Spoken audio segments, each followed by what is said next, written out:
खुशियों का मौसम आया है, मन का तराना लाया है। खुशियों का मौसम आया है, मन का तराना लाया है। दिल में भर कर उमंग के रंग, मन की महफिल में सजाया है। झूमती है दिशाएं, हवाएं गुनगुनाए, सात सुरों में गाए। महकती है फिजाएं। खुशियों का मौसम आया है, मन का तराना लाया है। खुशियों का मौसम आया है, मन का तराना लाया है।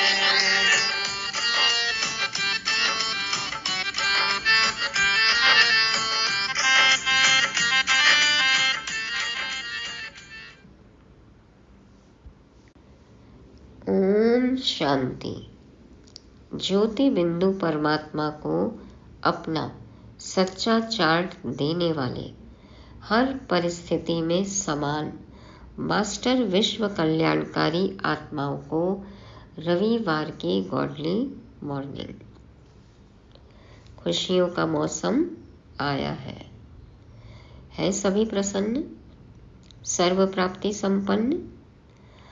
आज 24 सितंबर 2023 की अव्यक्त वाणी में बाप दादा कलयुगी अप्रसन्नता के कारण बताते हैं और इस वातावरण में भी हम कैसे सदा प्रसन्न रहें, क्या विचार करें, वो समझेंगे। बाबा आज हमें माया को मजा चखाने की युक्ति बताते हैं। क्या है आज का पाठ, जानने के लिए सुनते हैं डायमंड हॉल में चली 22 दिसंबर 1995 की अव्यक्त वाणी, जिसका शीर्षक है सर्व प्राप्ति संपन्न जीवन की विशेषता है अप्रसन्नता मुक्त और प्रसन्नता युक्त।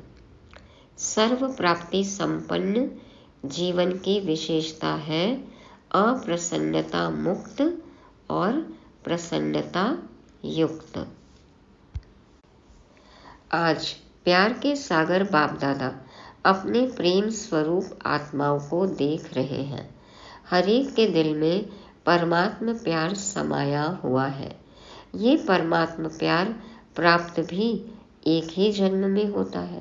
प्यार के सागर हम प्यारे प्यारे बच्चों को भी देख रहे हैं। सबके दिल में बाबा के लिए प्यार है। बाबा कहते हैं कि बाबा का ये प्यार, भगवान का ये प्यार इस एक जन्म में ही नसीब होता है। 83 जन्म देव आत्माएं व साधारण आत्माओं द्वारा मिला। सोचो, याद करो, सारे कल्प का चक्कर लगाओ। स्वदर्शन चक्रधारी होना तो 1 सेकंड में सारे कल्प का चक्कर लगाया। 83 जन्मों में परमात्मा प्यार मिला था?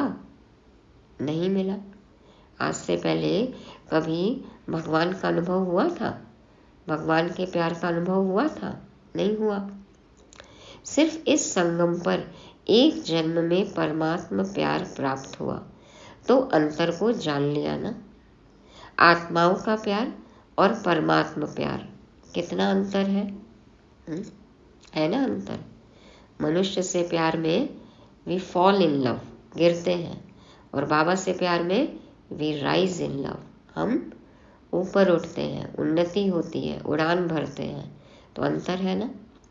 साधारण आत्माओं का प्यार कहाँ ले गया, क्या प्राप्त कराया, अनुभव है ना। और परमात्मा प्यार कहाँ ले जाता, अपने स्वीट होम और स्वीट राजधानी में। आत्म प्यार राज्य भाग गंवाता है और परमात्मा प्यार राज्य भाग्य दिलाता है, और इसी जन्म में।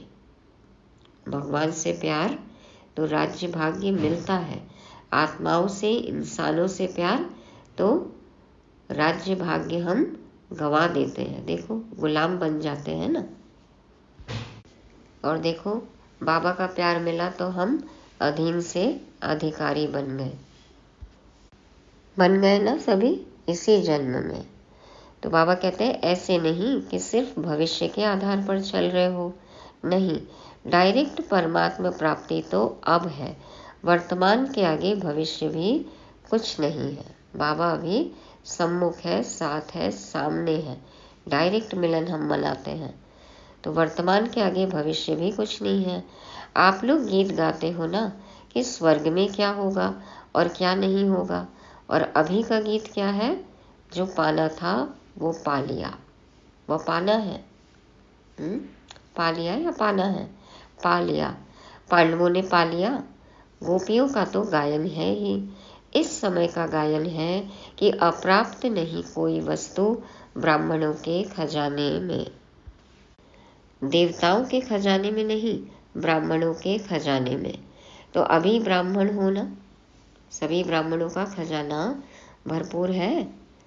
तो अनुभव करते हो कि अप्राप्त नहीं कोई वस्तु, और ये प्राप्तियां अविनाशी हैं, अल्पकाल की नहीं है। तो जिसको सर्व प्राप्तियां हैं उसके जीवन में क्या विशेषता होगी? सब प्राप्तियां हैं, एक भी कम नहीं है, तो उसकी चलन और चेहरे में क्या विशेषता दिखाई देगी? जिसके पास सब कुछ हो, जो भरपूर हो, संपन्न हो, वो कैसा होगा, कैसा दिखाई देगा? सदा प्रसन्नता। कुछ भी हो जाए, लेकिन सर्व प्राप्तिवान अपनी प्रसन्नता छोड़ नहीं सकता। अप्रसन्नता कभी भी होती है तो चेक करो कि अप्राप्ति का अनुभव होता है या सर्व प्राप्तियों का। कभी दुखी होते हैं? दुखी हो रहे माना कोई न कोई प्राप्ति की कमी है, और सदा प्रसन्न है माना सर्व प्राप्ति संपन्न है। तो चेक करना है। आज बाप दादा ने बहुत ही सेवा केंद्र और उप सेवा केंद्र देखे। विदेश में नहीं, देश में सेवा केंद्र देखे। सेवा केंद्र में विशेष तो सेवाधारी हैं। तो आज चक्कर लगाते हुए सेवाधारी और सेवा स्थान दोनों देखे। हर एक स्थान में, चाहे छोटे चाहे बड़े, सभी में चेक किया कि सेवाधारी तन से, मन से, धन से और सेवा के संबंध संपर्क से कितने प्रसन्न हैं। बाबा आज सबकी प्रसन्नता चेक कर रहे थे कि तन, मन, धन और संबंध संपर्क से कितने प्रसन्न हैं, क्योंकि विशेष तो यही बातें हैं ना। तो क्या देखा? सब जानने के लिए है तैयार? तन तो सबके पुराने हैं ही, चाहे जवान हैं, चाहे बड़े हैं, छोटे और ही बड़ों से भी कहाँ कमज़ोर है। चाहे बीमारी बड़ी है, लेकिन बीमारी की महसूसता कि मैं कमज़ोर हूँ, मैं बीमार हूँ, ये बीमारी को बढ़ा देती है। क्योंकि तन का प्रभाव मन पर आ गया तो डबल बीमार हो गए। तन में कुछ न कुछ बीमारी तो चलती रहती है। बार बार यही सोचा तो छोटी बीमारी भी बड़ी लगती है, और तन तो है ही बीमार, सोच सोच के मन भी बीमार हो जाता है, तो डबल बीमार हो गए। तन और मन दोनों से डबल बीमार होने के कारण बार बार सोल कॉन्शियस के बजाय बीमारी कॉन्शियस हो जाते हैं। सोल कॉन्शियस कैसे रह पाएंगे फिर? हाँ, बार बार बीमारी के बारे में सोचेंगे तो बीमारी कॉन्शियस हो गए ना। तो क्या देखा कि तन से तो मेजॉरिटी बीमार कहो या हिसाब किताब चुकतू करना कहो, कर रहे हैं, लेकिन 50% डबल बीमार और 50% सिंगल बीमार है। बाबा ने देखा कि कई बच्चे तो डबल बीमार और कई बच्चे सिंगल बीमार। बाकी होना क्या चाहिए? कभी भी मन में बीमारी का संकल्प नहीं लाना चाहिए। मैं बीमार हूँ, मैं बीमार हूँ, लेकिन होता क्या है? ये पाठ पक्का हो जाता है कि मैं बीमार हूँ। कभी कभी किसी समय बीमार होते नहीं हैं, लेकिन मन में खुशी नहीं है तो बहाना करेंगे कि मेरे कमर में दर्द है, क्योंकि मेजॉरिटी को या तो टांग दर्द या कमर का दर्द होता है। कई बार दर्द होता नहीं है, फिर भी कहेंगे मेरे को कमर में दर्द है। अभी उसकी चेकिंग कैसे हो? अब किसी को दर्द है, कोई कहे, चेक कैसे कर सकते हैं? बाबा कहते कई बार बच्चे बहाना भी करते हैं। डॉक्टर्स के पास इसका कोई थर्मामीटर है जो कमर दर्द है या नहीं वो चेक कर सके? एक्सरे कराओ, ये कराओ, वो तो और ही खर्चा लगाओ। तो क्या देखा? तन के बारे में सुनाया। कई सेवाधारी ऐसे दिखाई दिए। यदि मन में खुशी नहीं है तो झूठे ही बीमारी का बहाना करते हैं। ऐसे कई सेवाधारियों को बाबा ने देखा। सेवाधारी आप सभी हो, ऐसे नहीं समझना सिर्फ टीचर्स की बात है। सेवाधारी आप प्रवृत्ति वाले भी हो ना। हर एक बच्चा सेवाधारी है, भले वो कहीं भी रहे। कि जो सेंटर्स पर रहते हैं वही सेवाधारी हैं। आप लोग प्रवृत्ति में रहने वाले भी सेवाधारी हो। कभी आपके घरों का भी चक्कर लगाएंगे, देखेंगे कि कैसे सोते हो, कैसे उठते हो, डबल बेड है, सिंगल बेड है, हाँ बाबा सब देखेंगे। अच्छा, ये तो आज के चक्कर की बात है।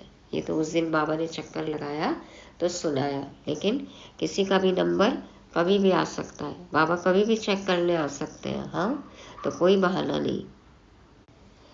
आजकल के हिसाब से दवाइयाँ खाना ये बड़ी बात नहीं समझो, क्योंकि कलयुग का वर्तमान समय सबसे शक्तिशाली फ्रूट ये दवाइयाँ हैं। बीमार होते हैं तो डॉक्टर फ्रूट्स खाने को कहते हैं ना, तो बाबा कहते हैं ये दवाइयाँ क्या है? कलयुगी फ्रूट है। देखो कोई रंग बिरंगी तो है ना, कलयुग के लास्ट का यही एक फ्रूट है, तो खा लो प्यार से। दवाई खाना ये बीमारी याद नहीं दिलाता। अगर दवाई को मजबूरी से खाते हो तो मजबूरी की दवाई बीमारी याद दिलाती है, और शरीर को चलाने के लिए एक शक्ति भर रहे हैं। उस स्मृति में खाएंगे तो दवाई बीमारी याद नहीं दिलाएगी, खुशी दिलाएगी। तो बस 2-3 दिन में दवाई से ठीक हो जाएंगे। यदि कोई कर्म भोग आया है, कुछ बीमारी है, दर्द है, तो बाबा कहते हैं कलयुगी फ्रूट समझकर दवाई खा लो, 2-3 दिन में ठीक हो जाएंगे। आजकल के तो बहुत नए फैशन हैं। कलयुग में सबसे ज़्यादा इन्वेंशन आजकल दवाइयाँ या अलग अलग थेरेपी निकाली है। आज फलानी थेरेपी है, आज फलानी। तो ये कलयुग के सीजन का शक्तिशाली फल है, इसलिए घबराओ नहीं। लेकिन दवाई कॉन्शियस, बीमारी कॉन्शियस होकर नहीं खाओ। तो तन की बीमारी होनी ही है, नई बात नहीं है। इसलिए बीमारी से कभी घबराना नहीं। बीमारी आई और उसको फ्रूट थोड़ा खिला दो और विदाई दे दो। बीमारी किस लिए आती है? फ्रूट खाने के लिए। आप उसको खिलाओ और विदाई दे दो। अच्छा, ये हुआ तन की रिजल्ट। फिर और क्या देखा? मन में क्या देखा?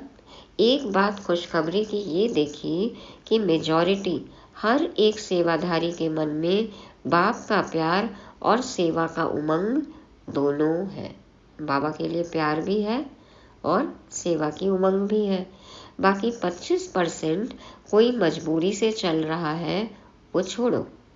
लेकिन मेजॉरिटी के मन में ये दोनों बातें देखी, और ये भी देखा कि बाप से प्यार होने के कारण याद में भी शक्तिशाली हो बैठने का, चलने का, सेवा करने का अटेंशन बहुत देते हैं।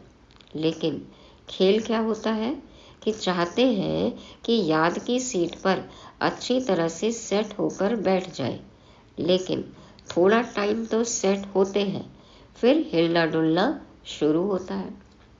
थोड़े टाइम तो शरीर को भी सेट कर लेते हैं, फिर हिलते डुलते हैं। थोड़े टाइम मन भी सेट हो जाता है, फिर मन हिलता डुलता है, माना संकल्प विकल्प चलने लगते हैं।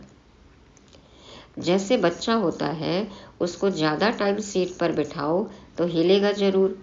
तो मन भी अगर कंट्रोल में ऑर्डर में नहीं है तो थोड़ा टाइम तो बहुत अच्छे बैठते हैं, चलते हैं, सेवा भी करते हैं, लेकिन कभी सेट होते, कभी अपसेट भी हो जाते हैं।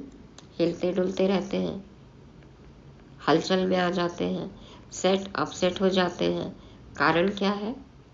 होना सेट चाहते हैं लेकिन अपसेट क्यों होते हैं? कारण क्या है? एकाग्रता की शक्ति, दृढ़ता की शक्ति उसकी कमी है। बाबा कहते क्यों हिलते डुलते हैं? एकाग्रता की शक्ति, दृढ़ता की शक्ति उसकी कमी है। प्लान बहुत अच्छा सोचते हैं, ऐसे बैठेंगे, ये अनुभव करेंगे, फिर ये सेवा करेंगे, फिर ऐसे चलेंगे, लेकिन कर्म करने में या बैठे बैठे भी दृढ़ता की शक्ति कम हो जाती है और बातों में मन बुद्धि बट जाते हैं और बातों में बुद्धि भटकने लगती है, विचार चलने लगते हैं।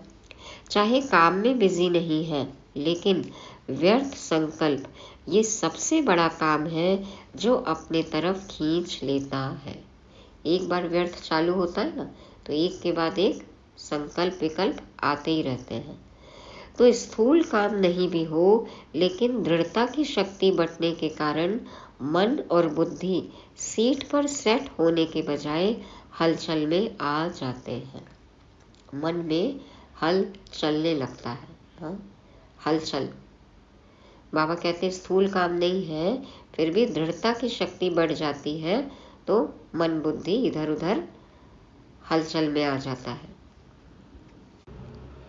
बाप दादा ने आप सबको जो काम दिया था वो देखा। बाप दादा के पास सब चिट्ठियां पहुंची, लेकिन कई बच्चे बड़े चालाक हैं। चालाकी क्या करते हैं? चिट्ठी लिखते हैं लेकिन नाम नहीं लिखते। ऐसे समझकर करते हैं बाबा तो जानता है, फिर भी अगर काम दिया है तो काम तो पूरा करो ना। टीचर अगर कहे ये लिख कर आओ और टीचर को कहो कि आप तो जानते हो ना मुझे ये लिखना आता है, तो टीचर मानेगा? तो कई तो नाम ही नहीं लिखते। लेकिन जो भी जिस ग्रुप में काम दिया है, मेजॉरिटी सबकी ये खुशी की बात देखी कि सबने लिखा है कि हम डायमंड जुबली तक करके दिखाएंगे। बाबा ने कहा था ना कि लगाओ मुक्त होकर दिखाओ, जिसकी जो भी कमी कमजोरी है वो सब छोड़नी है, डायमंड बनकर दिखाना है, तब मनाना है डायमंड जुबली। तो बाबा ने कहा कि लिखा तो सबने है लेकिन नाम नहीं लिखा, और यही लिखा कि हम डायमंड जुबली तक करके दिखाएंगे। ये मेजॉरिटी का है, आप सबका भी है। जीवन मुक्त हो जाएंगे। अगर सभी बातों से मुक्त हो गए तो क्या हो जाएंगे? व्यर्थ मुक्त कहा था ना बाबा ने, व्यर्थ मुक्त हो, लगाव मुक्त हो। तो हर बात से मुक्त हो गए तो बाबा पूछते हैं क्या हो जाएंगे? जीवन मुक्त हो जाएंगे ना। तो सभी ने अपनी हिम्मत, उमंग अच्छा दिखाया है, चाहे फॉरेन वालों ने, चाहे भारत वालों ने। उमंग उत्साह सभी का अच्छा है। कोई ने, बहुत थोड़ों ने लिखा है कि हमको टाइम लगेगा। लगने दो उन्हों को, आप लोग तो जीवन मुक्त हो जाओ। तो रिजल्ट में देखा कि सभी को उमंग है कि डायमंड जुबली में कुछ करके दिखाएं। लेकिन बाप दादा ने देखा कि जितना अपने आप को डायमंड बनाने का उमंग उत्साह है, उतना ही डायमंड जुबली में सेवाओं के प्लान भी बहुत फास्ट बनाए हैं। इसमें बाप दादा खुश हैं, लेकिन ऐसा नहीं कहना कि बहुत सेवा का बोझ था ना, इसीलिए थोड़ा नीचे ऊपर हो गया। ये बाप दादा नहीं चाहते। सेवा का बहाना देके अपने लक्ष्य से, अपनी प्रतिज्ञा से पीछे नहीं हटना है। बाबा ये नहीं चाहते। सेवा जो स्वयं को व दूसरे को डिस्टर्ब करे वो सेवा नहीं है, स्वार्थ है। सेवा जो स्वयं को व दूसरे को डिस्टर्ब करे वो सेवा नहीं है, स्वार्थ है। और निमित्त कोई न कोई स्वार्थ ही होता है, इसलिए नीचे ऊपर होते हैं। कोई न कोई स्वार्थ के कारण ही नीचे ऊपर होते हैं। चाहे अपना चाहे दूसरे का स्वार्थ जब पूरा नहीं होता है तब सेवा में डिस्टरबेंस होती है। इसलिए स्वार्थ से न्यारे और सर्व के संबंध में प्यारे बनकर सेवा करो। तब जो संकल्प किया है वह लक्ष्य रखा है कि डायमंड जुबली में डायमंड जुबली मनाएंगे, वह पूरा हो सकेगा। जब स्वार्थ से परे होंगे, स्वार्थ से न्यारे होंगे और सर्व के संबंध में प्यारे बनकर सेवा करेंगे, बाबा कहते हैं तब आपका संकल्प पूरा होगा, लक्ष्य प्राप्त करोगे डायमंड बनने का। बाबा कहते हैं आधा नहीं याद करना। कई ऐसे जवाब देते हैं, कहते हैं डायमंड जुबली तो मनाने की थी तो मनाया, उसमें बिजी हो गए।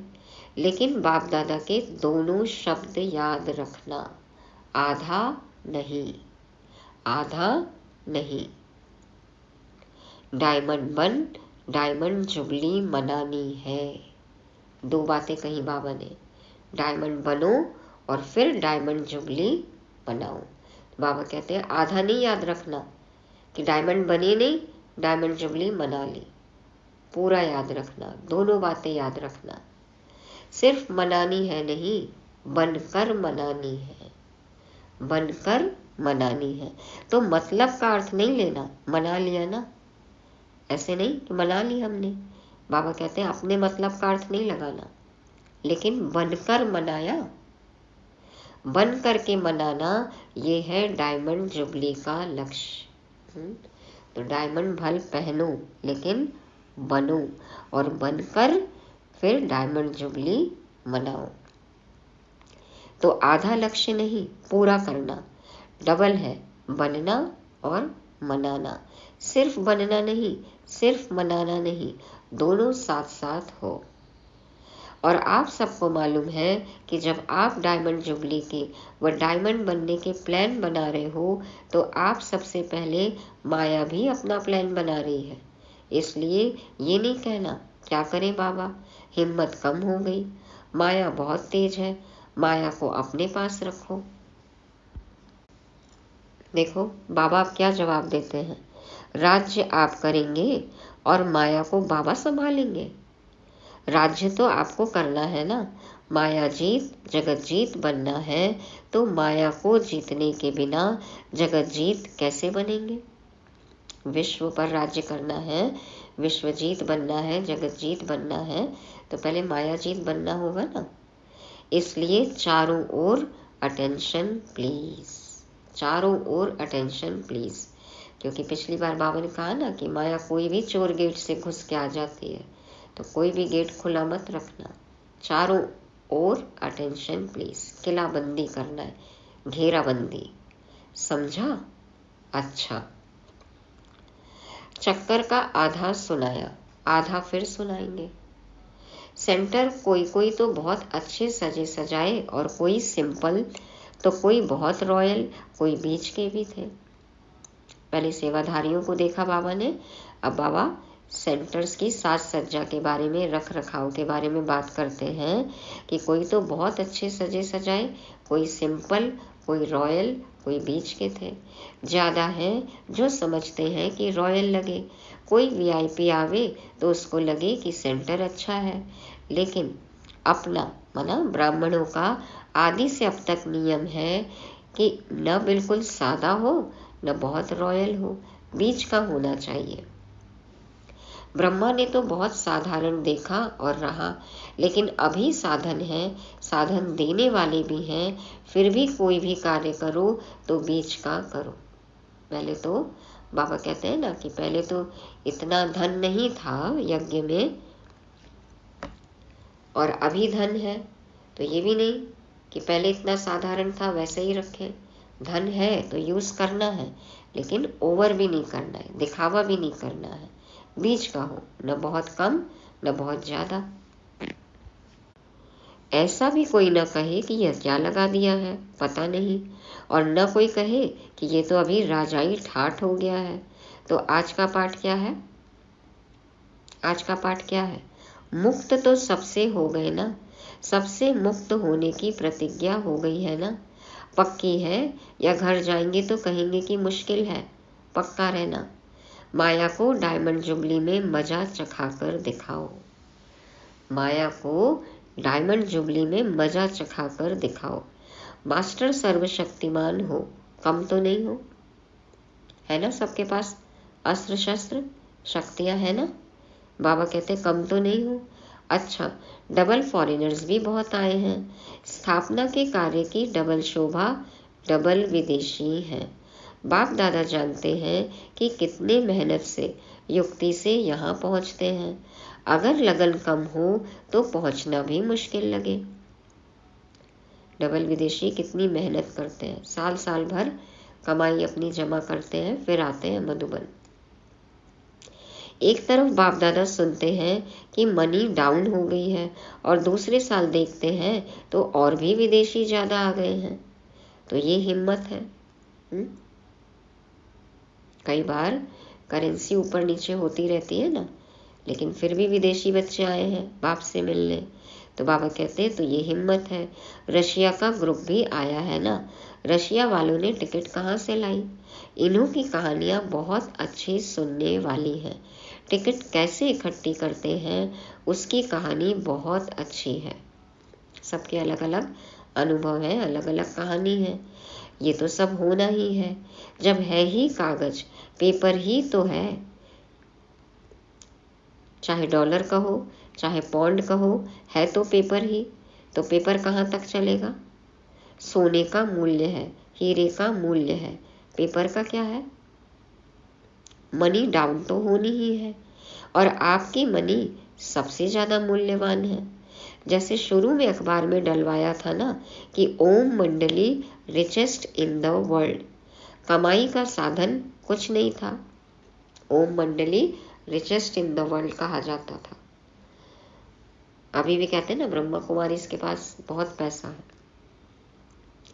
तो बाबा कहते हैं कि कमाई का साधन तो कुछ नहीं था। ब्रह्मा बाप के साथ एक दो समर्पण हुए और अखबार में डाला रिचेस्ट इन द वर्ल्ड। तो अभी भी जब चारों ओर ये स्थूल हलचल होगी, फिर आपको अखबार में नहीं डालना पड़ेगा। आपके पास अखबार वाले आएंगे और खुद ही डालेंगे, टीवी में दिखाएंगे कि Brahma Kumaris richest in the world, क्योंकि आपके चेहरे चमकते रहेंगे कुछ भी हो जाए। देखो लॉकडाउन के समय भी कोई तकलीफ हुई बाबा के बच्चों को? कभी भी कोई तकलीफ हुई? क्यों? चेहरे से ही खुशी झलकती, सब संपन्न भरपूर, है ना? तो बाबा कहते टीवी वाले आपके पास खुद आएंगे कि Brahma Kumaris richest in the world. ऐसे क्राइसिस के समय भी आप लोग इतने खुश कैसे हैं, चमकते हुए कैसे हैं? दिन में खाने की रोटी भी नहीं मिले तो भी आपके चेहरे चमकते रहेंगे। तो चारों ओर होगा दुख और आप खुशी में नाचते रहेंगे। इसी को ही कहते हैं मिरवा मौत, मलू का शिकार। इसलिए बाप दादा ने आज कहा कि ब्राह्मण जो सच्चे हैं, ब्राह्मण जीवन में श्रेष्ठ जीवन के लक्ष्य वाले हैं, उसकी विशेषता है प्रसन्नता। मिरुआ जानवर को कहते हैं, उसकी मौत होती है और मलूका माना शिकारी, उसके लिए दावत हो जाती है।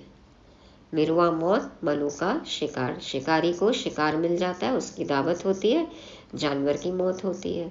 तो एक तरफ विनाश होगा, हाहाकार होगा, लेकिन बाबा के बच्चों की जय जयकार होगी। हमारे लिए क्या है? स्वर्ग की स्थापना, नई दुनिया। तो हम खुश होंगे।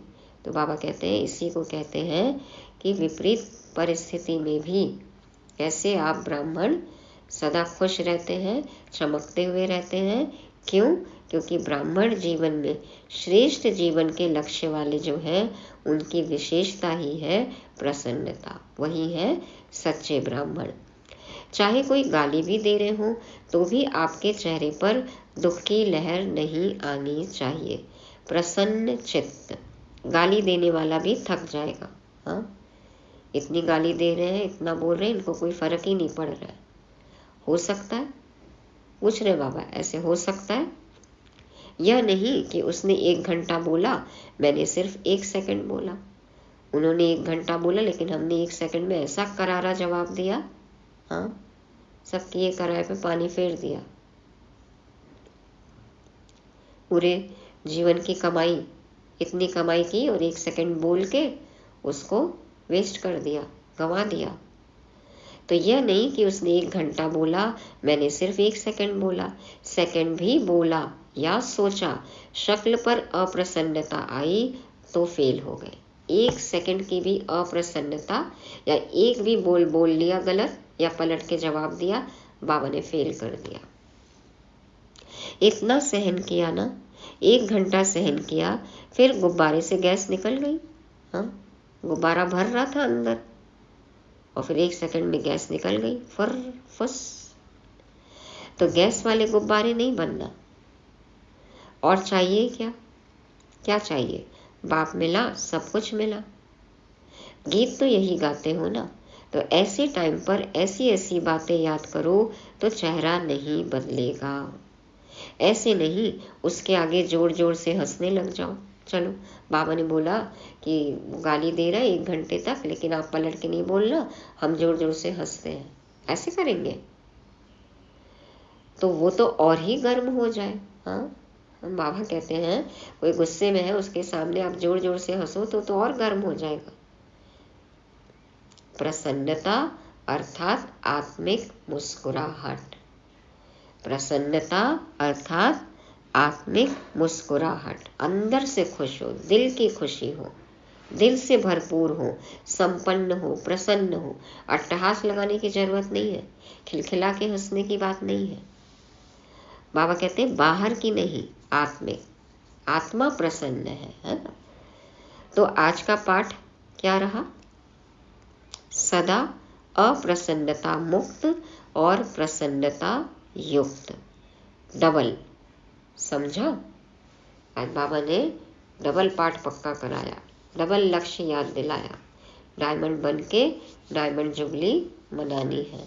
अप्रसन्नता मुक्त होना है और प्रसन्नता युक्त होना है। आत्मिक प्रसन्नता हो, अंदर की प्रसन्नता हो, अंदर से खुशी हो, आत्मिक मुस्कुराहट। समझा? अच्छा, चारों ओर के बाप दादा के प्रेम स्वरूप आत्माओं को सदा स्वयं को अप्रसन्नता से मुक्त करने वाले तीव्र पुरुषार्थी आत्माओं को सदा याद और सेवा के बैलेंस द्वारा सेवा की सफलता पाने वाले भाग्यवान आत्माओं को सदा बाप को प्रत्यक्ष करने के उमंग उत्साह में रहने वाले देश विदेश दोनों के सर्व बच्चों को बाप को अपनी खुशखबरी लिखने वाले, अपनी सेवा का उमंग रखने वाले ऐसे बाप के सदा स्नेही और समीप बच्चों को बाप दादा का याद प्यार और नमस्ते। बाप मिला, सब कुछ मिला, ये गीत गाने वाले सदा आत्मिक प्रसन्नता में रहने वाले हम रूहानी बच्चों का रूहानी बाप दादा को याद प्यार, गुड मॉर्निंग और नमस्ते। शुक्रिया बाबा, शुक्रिया।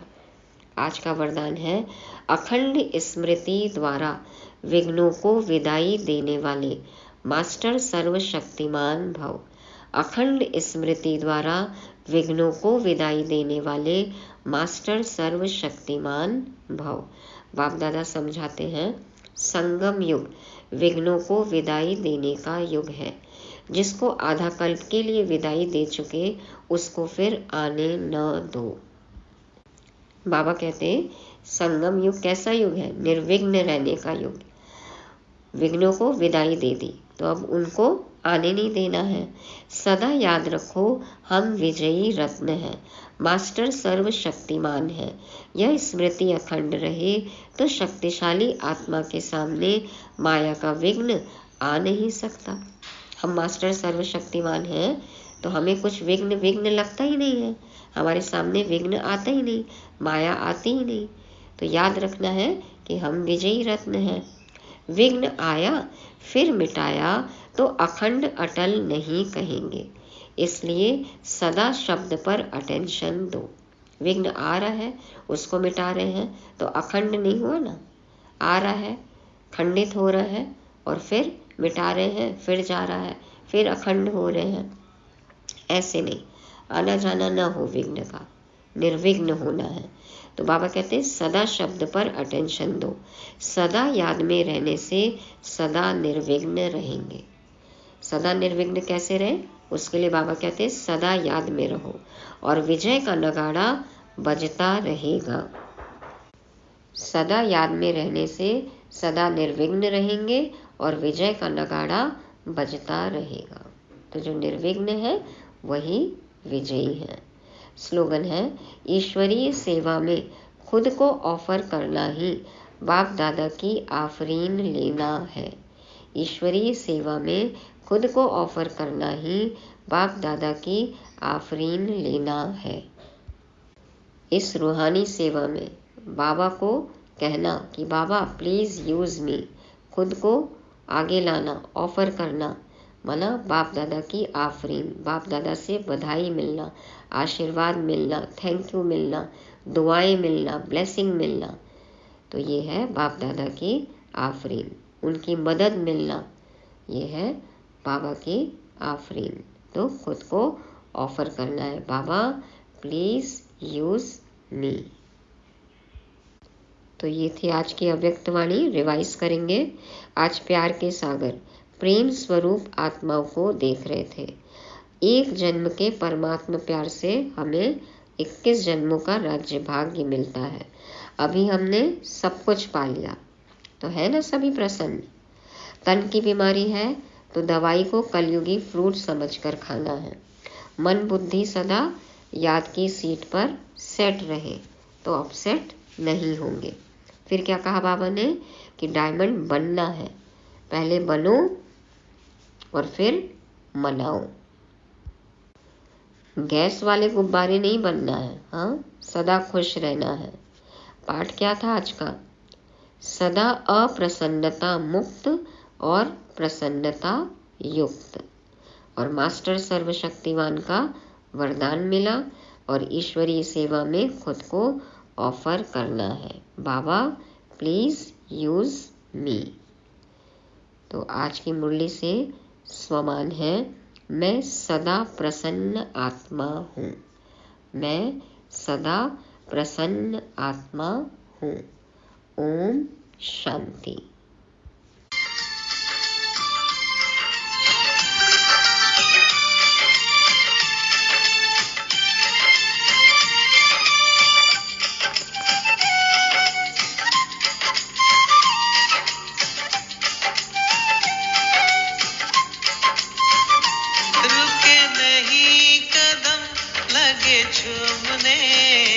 जब से आए प्रभु मेरे सामने, सच कर दिए प्रभु आपने, मेरे दिल के थे जो सपने, गाए मन का आसमां,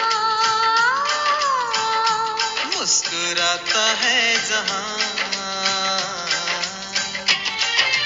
खुशियों का मौसम आया है, मन का तराना लाया है। खुशियों का मौसम आया है, मन का तराना लाया है। खुशियों का मौसम आया है।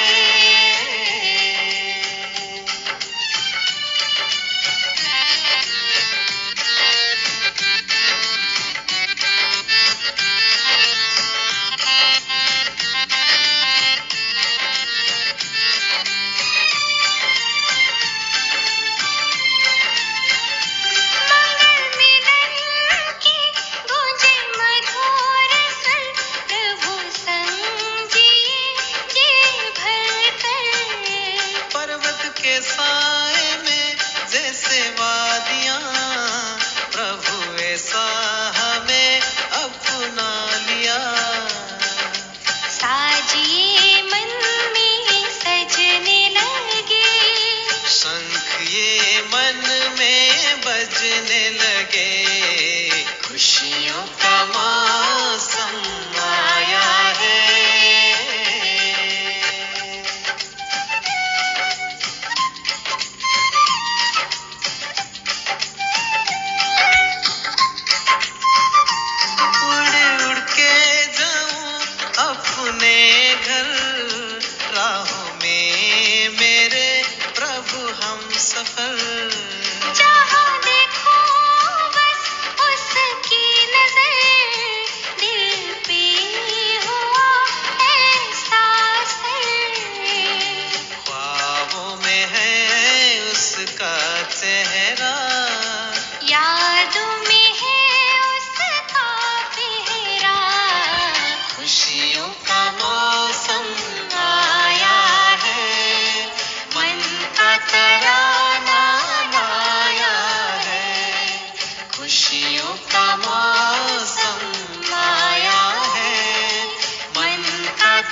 जियो